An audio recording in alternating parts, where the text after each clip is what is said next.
This is Dr. Keith Rose and Knives, the producer in the box. We're here with the Scalpel. This is our podcast. Why do we call it the Scalpel? We call it the Scalpel because I'm a plastic surgeon, and when you want to get to something, you just cut right down to it. You cut down to the truth. You cut through anything that gets into your way down to the problem. And that's what we do on this podcast. We try to cut straight through the problems to the truth.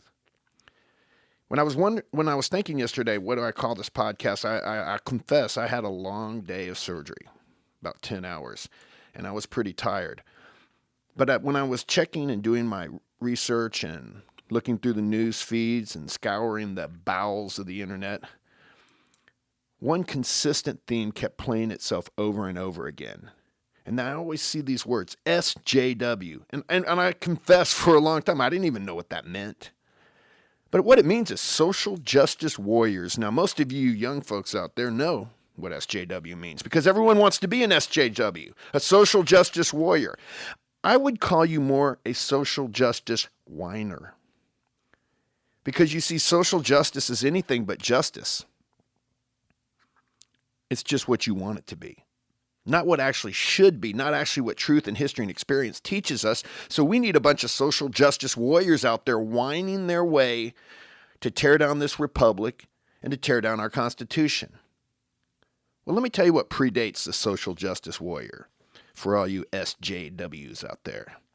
I would call them the equality and justice warriors, i.e. our founding fathers. You see, social justice warriors, they all have their own values. They all promote their own ideas. But there's no cohesiveness.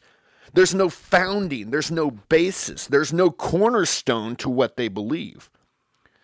Some are for gender equality, and they're making up genders. Some are for, some are against racism, and they say racism, but they're really not against racism. They're just want to pick a certain special group and promote that. They want to feel like they're part of something. But while all these different social justice warriors are trying to be part of something, they realize they're not promoting or doing anything but causing problems. So how do we fix this? How do we educate these social justice warriors? How do we be the contrast? I would go back to the founding fathers. And one of our founding fathers, James Wilson, was a big proponent of God and biblical principles in school, in education. And you say, well, why is that important? Well, I think it's real important. Whatever you believe and whatever the founders believe, most of them were evangelicals, or we would call them that today, but basically they believed in God, they believed in biblical principles. Because they saw that as long as you had biblical principles, there was a reason to do the right thing. You would have true equality. And that's how we got to our Constitution. That's how we got to where we are today. But at some point, we made a wrong turn. You see, when James Wilson, one of the founders, this is a guy, by the way, that signed the Declaration of Independence, that signed the Constitution. He was also a Supreme Court judge. He actually started the first law school. But he said Bibles, and I'm paraphrasing, should be in schools. We should teach the Bible. And it was in school and taught in school as one of the regular books taught in school until 1963. Now, Wilson said you have to teach it without note or comment. Just teach the Bible as it is. But in 1963, we did away with something. There was a couple court cases, I believe, and it got rid of no more voluntary prayer, and this was done without any legal precedents. The Bible was a school textbook until 1963. And if you behave with biblical morals, you naturally, the founders understood, you would have a self-limited government, i.e. freedoms. But you know what came about in 1964? That was the Great Society. This is a set of domestic programs in the United States launched by Democrat President Lyndon B. Johnson. The main goal was the elimination of poverty and racial injustice. what that bred, what's developed from that are what I call the social justice warriors. Good idea, but you can't have a good idea without any founding principles. It just doesn't work. All it does is it creates social justice warriors, or as I like to call them, useful idiots. And there's no better useful, and the useful idiots should be broken down. I'm sorry, there's no better. The useful idiots should be broken down into specific categories. We need to identify them, draw them out into the light, and show them for who they are and what they are, and try to explain them. It's tough to explain an idiot.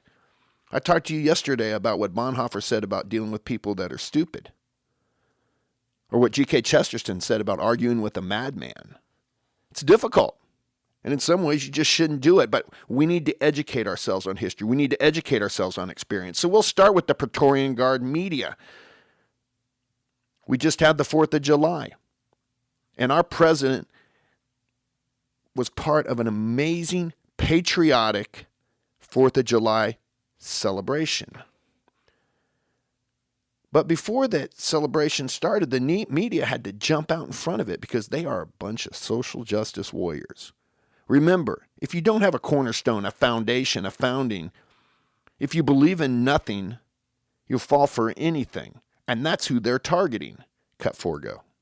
Donald Trump has hijacked the nation's previously nonpartisan 4th of July celebration. Is this just norm-defying, or is there anything dangerous about it? It's just obscene. And the speech is going to be dreadful. They're going to have their Confederate flags flying and their license plates and all kinds of troublemaking. You will hear criticism of his critics. You will hear a celebration of self. There'll be a lot of other people that are going to meet like in a storm, and you're going to have a real conflict. There's all kinds of catastrophes. They're not sure if the bridges over the Potomac can handle the tanks. He's turning a traditionally nonpartisan event into a Trump-focused campaign-style rally. Sure looks like a partisan re-election rally on public space. Donald Trump's campaign rally in Washington paid for by the American taxpayer. A campaign event. Some kind of a campaign speech. A political rally. Partisan event. Combination Trump rally.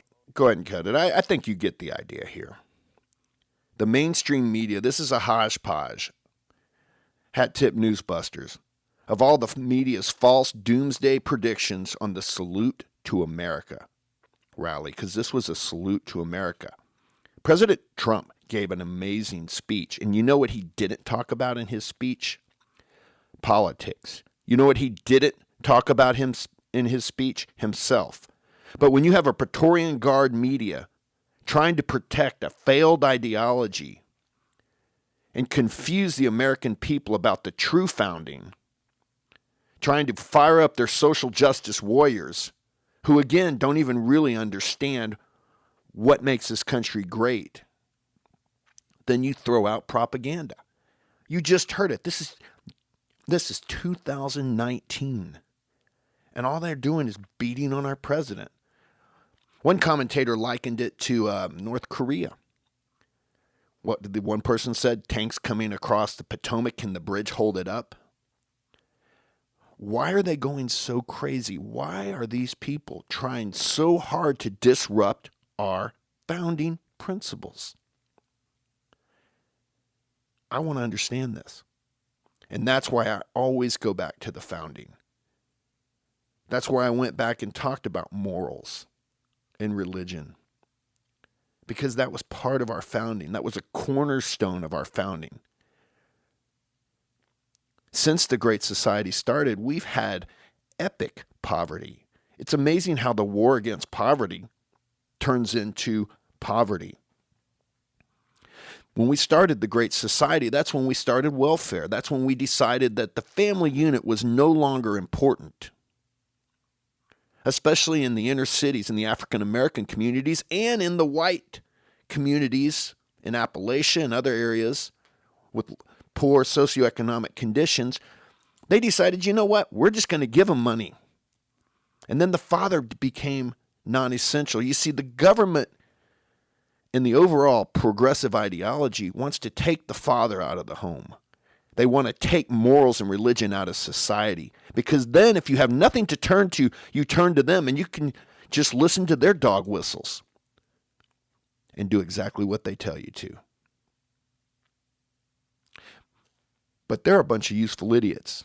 And we're going to give you example after example to show you where they say one thing and do another because, again, if you don't believe in anything, you'll fall for everything. Well, you heard the media. They let off the useful idiot parade. But now you also have one of my favorite useful idiots because, I mean, this lady, as a plastic surgeon, I just enjoy watching her, and that's Nancy Pelosi. You know, I've been watching Nancy for a long time, but I think now not just plastic surgeons are watching her, but I'm sure a bunch of neurologists are watching her too because I've never seen someone with more facial tics, more jerky movements. You know, I'm not going to get into diagnosing her over a news feed. That I'll leave that for the liberals. But I will listen to her words. And Nancy Pelosi wants to go after this president. Now, you had the media going after this president. Just about a celebration to salute America. And everything they said turned out to be an absolute lie. Yet they moan and cry, false news, it's not true. No, it is. But what did Nancy Pelosi have to say about our president? Cut 3, go. The Supreme Court did not rule in their favor because they said the administration did not give sufficient evidence as to why the census citizenship question should be there. So they kicked the can. And then the administration said, okay, we won't put it on there. And then the president injected himself into this.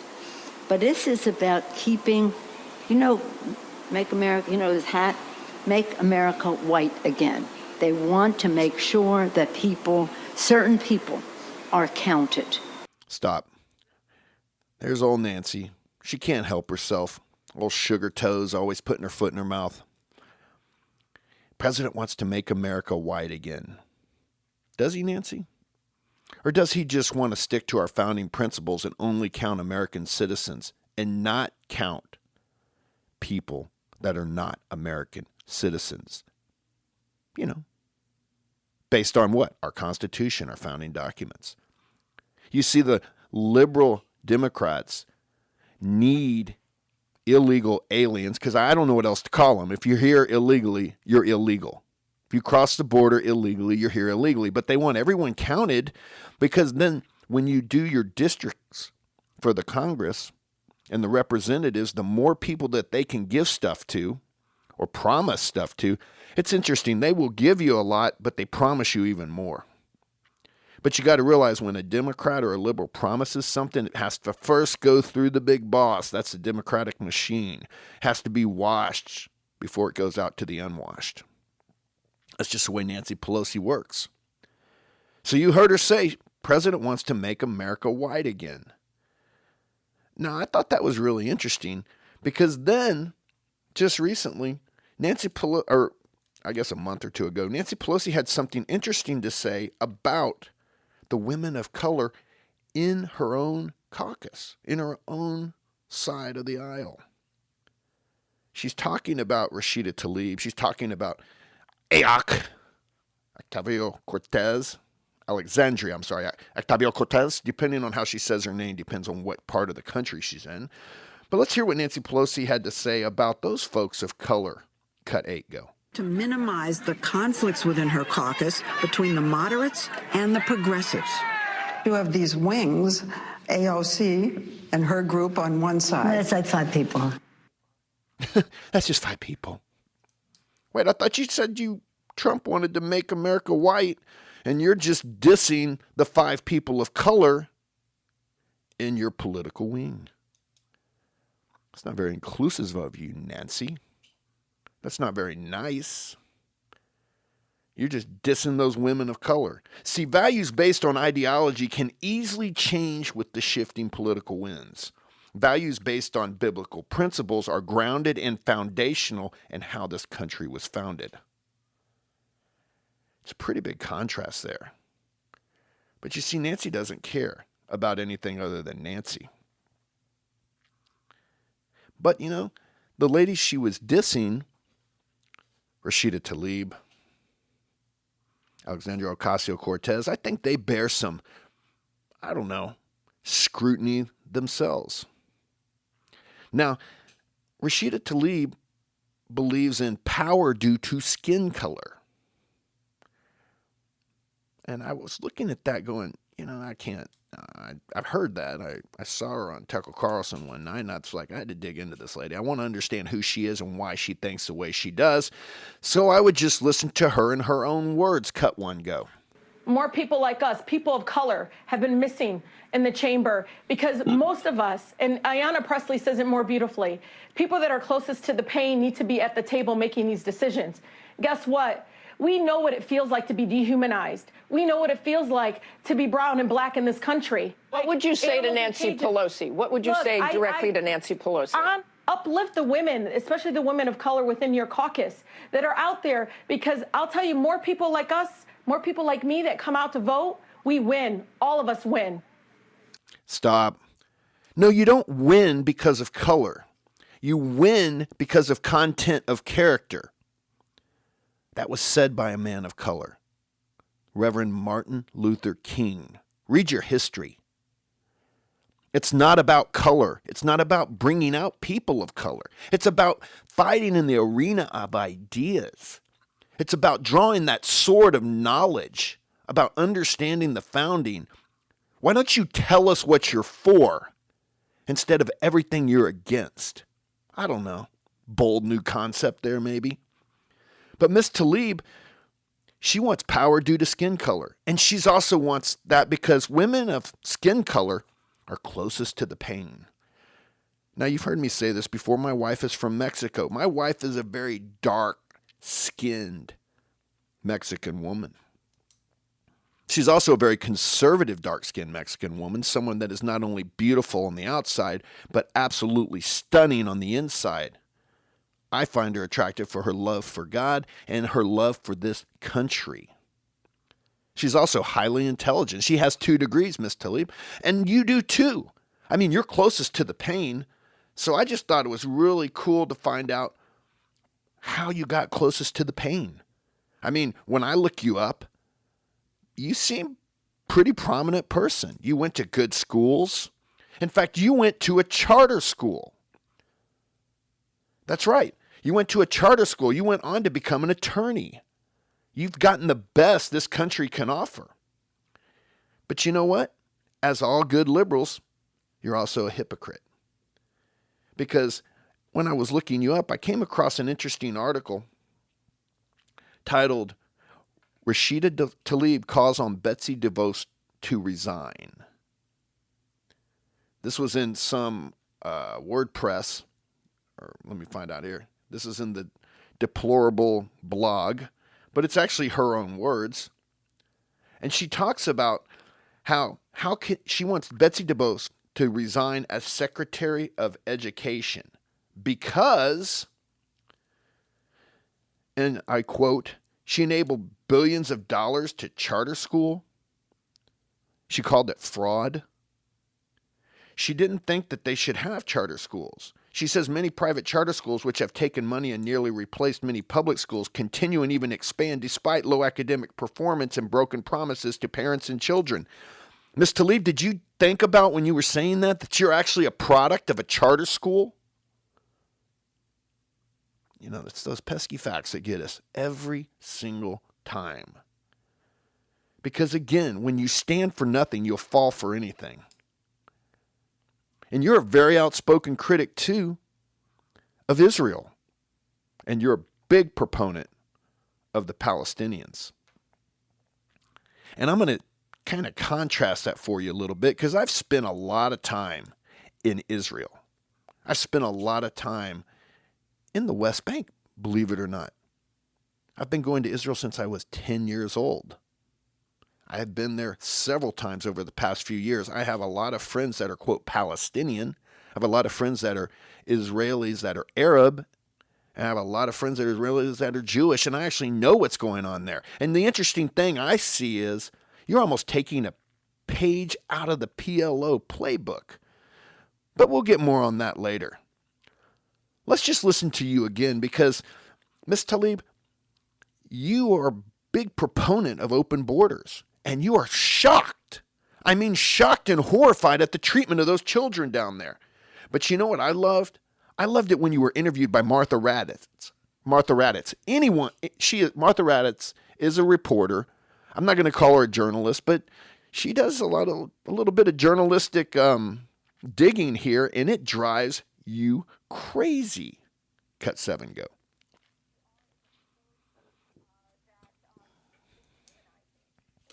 Stop for just a second. Let me set this up.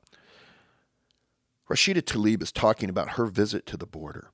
She's talking about what she has seen. You're going to hear a familiar talking point because that's how Democrats, radical liberals talk. They talk in talking points. They like to lob those talking points. They lob as many of them they can, the same words over and over again. You know, if you repeat the big lie long enough, maybe it'll become the truth. But then a liberal journalist calls her to the mat, and you're going to hear it. Continue. That they are in a facility that is dehumanizing. And, you know, this is a choice by the current administration. They are choosing to not allow asylum seekers to go through the legal process. Congresswoman, I want to stop you here for just a second. McLennan has been sounding the alarm for months for resources to help the migrants. You voted against the $4.6 billion emergency border bill to deal with the surge of migrants that included almost $3 billion to provide shelter and care for unaccompanied children. Acting Secretary McLennan says those funds are critical to get children out of CBP custody and transferred, even if the bill didn't have everything you wanted. But listen to this. Isn't Do you know what the opposing aid CBP agents said on the contributing to ground, this though, crisis? Martha? Just answer do you know this. what they said? What did they say on the ground? Ask a CBP agent. That's the one thing. I can talk to this secretary and he can say throw more money at a broken system, at an inhumane system. 3 agents took me aside, away from my colleagues, and said more money is not going to fix this, that they were not trained to separate children, that they don't want to separate 2-year-olds away from their mothers. Stop. This lady is a walking contradiction. She knows what she's doing, though. See, she's taking a book out of the PLO. She's taking a page out of the PLO playbook, and let me explain it to you. First of all, she starts out that, you know, with this administration, they can't get them through the legal process. That's because the liberals have helped with the deep state set up, and I'm going to talk about this, migrant caravans and drove them north. That had consequences. It has consequences for people on the way here. Then you have a bunch of unaccompanied minors here. And she is decrying the deplorable conditions. And then Raditz just brings up something, I don't know, called the truth, and says there were $4.6 billion dedicated for this problem, $3 billion to shelter and care for the children. The same shelter and care for the children that you are decrying. Yet you said, well, I'm not going to vote for that because it's not going to solve the problem. Well, no, actually it would solve the problem for the children that need the shelter and care, and that's the Trump administration. But you know what? You don't want to see the Trump administration do something right because you have no morals. You have no founding. You are a leaky vessel who only cares about herself, her ideology, and defeating this president, even if some kids have to suffer for it. But you're Palestinian, aren't you? I believe that's part of your background. And have you heard of the PLO or the PLA, the Palestinian Liberation Authority? You know, when I was recently in Israel, over a year ago, well, actually less than a year ago, I wanted to go see Jericho, and I was riding out there in a cab with a Palestinian cab driver, and I was asking him about the current situation, and he was so angry at the Palestinian Authority. He said, you know, they get lots of money, but they just spend it on themselves. And then they tell everyone how people are suffering in Palestine. He said they have money for hospitals, but they won't give it to them. And I asked him, why are you saying that? And he said, because they know that if they can keep people suffering, it makes them look better on the world stage. Well, Ms. Tlaib, you're taking a page right out of that playbook.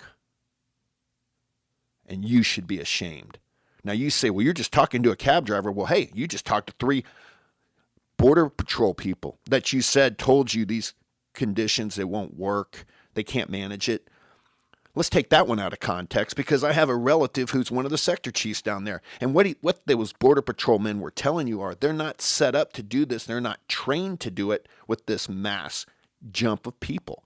It doesn't mean they don't need the money. See, they have more money, they have more people, they can actually deal with this and help, drumroll, the children. You know, you bash on Israel, you bash on this country. Why are you even here? Do you not care about anything but yourself and power? You bash on the woman who was supporting charter schools when you were educated in one? I think you need a little history. I think you need a little experience. Because this country was built on moral principles. And that may frustrate you a little bit because I understand you are Muslim. And you know what? Muslims came to this country and they didn't have a problem. They were allowed freedom of religion because of biblical principles. But I'll tell you something. In 1783, when the American Revolution ended, Thomas Jefferson, John Adams, and Ben Franklin were all appointed ambassadors, and they wanted to understand why we were being attacked by Islamic terrorists during that time in the growth of our country. See, we had a 32-year war against the Islamic terrorists. They were attacking our ships. They were taking people hostages, making them slaves. So in 1784, Jefferson, Adams, and Franklin went and met with an ambassador for the Islamists at that time. And they were asking him, hey, why are you guys doing this? And by the way, this is history and truth. This isn't hyperbole and made up liberal mindset. And when they asked him, he basically said, well, that's how we go to heaven. They go, why do you keep attacking our ships? Why do you kill our men? Why do you enslave them? His answer was, documented, that's why you go to heaven. So Jefferson wanted to understand more about this. So he went and bought a Quran in the 1764 edition in London. So he would know how to fight this problem of Islamic terrorists. I didn't say Muslims, I said Islamic terrorists, because they've been around a long time. And that's why he sent the Marines to Tripoli, and that's why you hear it in the Marine song, from the halls of Montezuma to the shores of Tripoli. You see, this country has a history and understands why it stands for truth and freedom, and thus we're based on biblical moral values. And what our founders found back then was that Sharia law practiced radically did not meet our moral founding because it didn't make people free. What makes people free are our biblical values. That's why you have the freedom to worship any religion you want because of our biblical principles. We don't shut you down. But the founders did write that Sharia law was incompatible with the Constitution.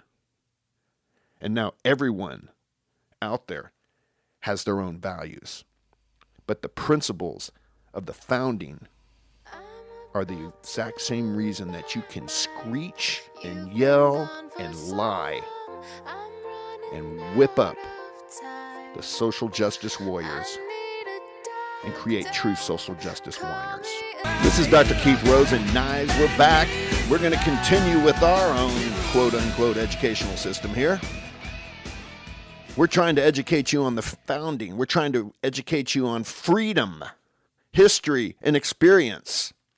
Not lies and obfuscation, not a bunch of smoke and mirrors, not a bunch of camouflage, but actual truth.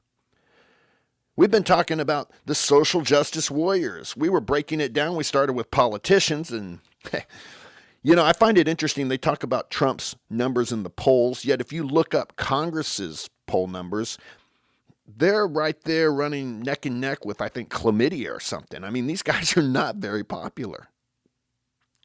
And one of the reasons they're not very popular is because they are out there throwing slogans.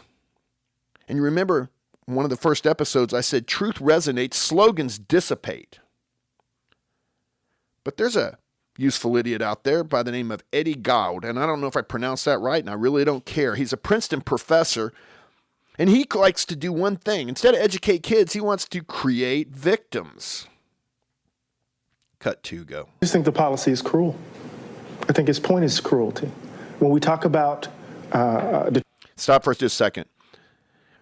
What he says when I think his policy is cruel, he's talking about the president's policy on immigration.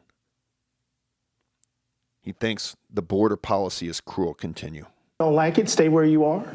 I think the policy at its heart is immoral. The whole idea is fear, and it's cruel. And it seems to me that it runs counter to the best of who we take ourselves to be. And instead, it becomes, in some ways, a billboard for who we actually are. Right? America traffics in cruelty. Stop. Sir, you traffic in idiocy. You have no history and experience to support your position. You're a Princeton University professor, and all you can come up is with slogans and bumper stickers. Do you even read? Do you understand the founding? Do you understand history and experience? Well, let me share some of my recent experience with you, because quite frankly, you piss me off, sir. I work with a group called Team 5. Team 5 is a group of former veterans and other folks that just decided, hey, we want to go out and make a difference. And we travel once or twice a year to different areas, and we do relief work. We may operate on kids. We may show villages how to make clean water, have clinics, and we only work in what we call denied areas, or areas where most people won't go or can't. Recently, we were in Guatemala, and we worked a recent volcano eruption called Volcán de Fuego. And Volcán de Fuego erupted and wiped out an entire village. When we got there, we were just part of a small group recovering bodies. You could still feel the ground was warm, and we were there over 2 months after it happened. The Guatemala government wouldn't even let anyone into the site, for my understanding, for the first several weeks. And we were only allowed in because we were badged by the World Health Organization, and we worked with a small group called Antigua Rescate. Basically, the town closest, the city closest, is the former capital of Guatemala, Antigua. And so we were there recovering bodies, and the official counts on the bodies were, I think, 100, 200, but I can tell you it was more like 2,000 plus. And so we're there digging out bodies, or really pieces of bodies, teeth, so we could help families get closure. And as we were there, my wife and I were talking with someone from Antigua Rescate. And the lady that headed it up looked at me and she goes, "This is a travesty that shouldn't have happened." And I go, "What do you mean?" She said, "Well, if you look up on that mountain, you can see where the volcano was still smoking while we were there. And you could see the lava path. And then there was another area that looked like the lava had been in the past, but it didn't hit it then, so it had a little grass growing on it. And the main lava path, and I have a picture of this, went right down to this village, it really was a town." And she said this town was deserted. However, there was a group of people that were formed in a migrant caravan and were going to the U.S., but they were turned around in Mexico and told they couldn't go there. They had to come back. And so the Guatemalan government really didn't know what to do with all these people at once, so they stuck them in this town that really wasn't populated. Probably a good reason for that, since this volcano goes off a couple times every 50 to 100 years. But they stuck these people in this town, and she said they shouldn't have been hit by the lava in the first place, but there was a recent golf course put up, a nice resort, and so we don't know who, but someone went up on the mountain where the volcano is, and they took some backhoes and recut a new path for the lava so it wouldn't hit the golf course, and guess where the lava went? Straight through this town, where they had all these families relocated with a large majority of children. So I'm thinking, wait, you had a caravan go north and it was turned around, it came back, they were relocated here, you had a volcano go off and over 2,000 people died. You know, Professor, I think that's cruel and immoral. But you know what's even worse? You know what makes it immoral? Is that the caravans were organized by the State Department. Don't tell me what I didn't see. There were flyers. She showed me one. Published by our State Department, put up in stadiums and gymnasiums, telling people, come to the U.S., you can come, claim asylum, and cross the border. This is less than a year ago. This is last summer. Excuse me, Mr. Professor.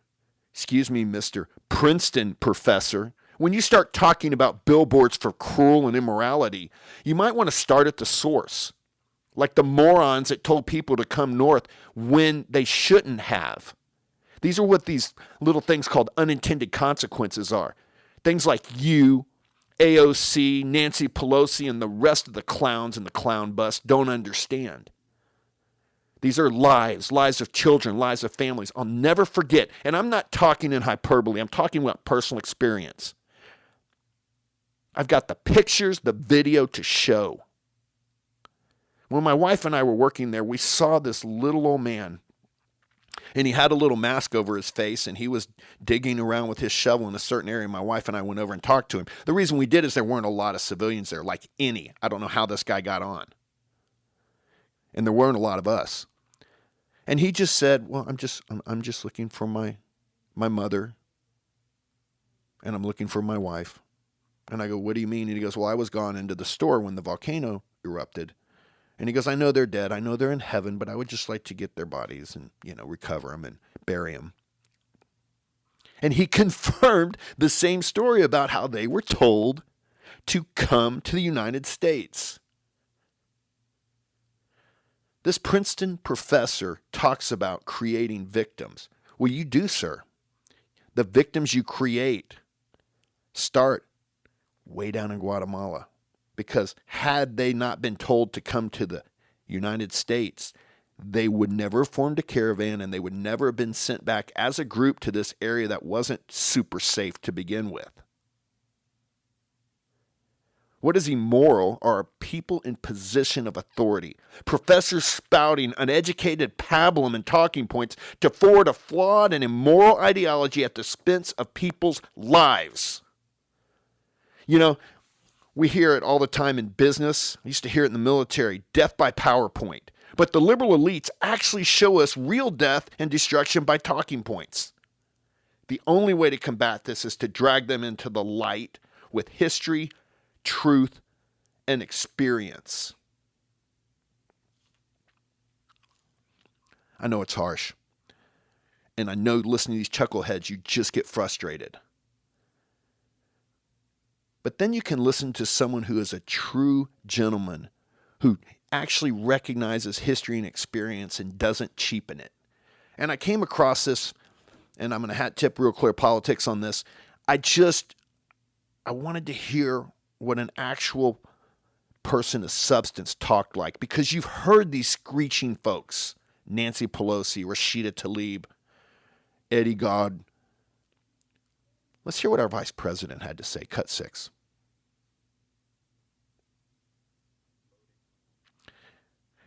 Our vice president here, let me set this up, is basically talking about the Holocaust. And we have a lot of folks on the left that are trying to cheapen it to advance their ideology by comparing the border to the Holocaust. Let's hear what a man of substance has to say. Cut 6, go. We must teach our children and our children's children the truth of what happened. We must preserve the memory of those lost for future generations. And in that same spirit, we must never allow the memory of those lost in the Holocaust to be cheapened as a cliche to advance some left-wing political narrative. Stop. I just thought you'd like to hear what a true statesman sounds like. What he's talking about is people are saying that things that are going on in the border are like the Holocaust. I visited the Holocaust Museum in Jerusalem. If you're ever there, I highly recommend you visit. I think there's one in Washington, D.C. too. You want something that'll crush your soul and squeeze your heart and you can look evil in the face. Go to the Holocaust Museum. Now, we have several Holocaust deniers in the liberal parties, in the Democratic Party. We have a lot of people that promote an ideology over history and experience, but there are men of truth and substance out there. You can really identify them because they're going to be the ones that are under attack. They're going to be the ones that are denigrated. They're going to be the ones that are called crazy, religious. Yet these same men with their religious moral values are the ones that believe in true freedom for all. They just know truth, history, and experience. And that's why I'm here today. I believe in truth, history, and experience. None of us are perfect people, but by God's grace, we live in the single greatest nation on the planet. And I don't want to even contemplate a world without a United States of America. Thanks for taking some time out of your morning to be with us. This is Dr. Keith Rose and Nyes. Please pray and keep freedom rolling.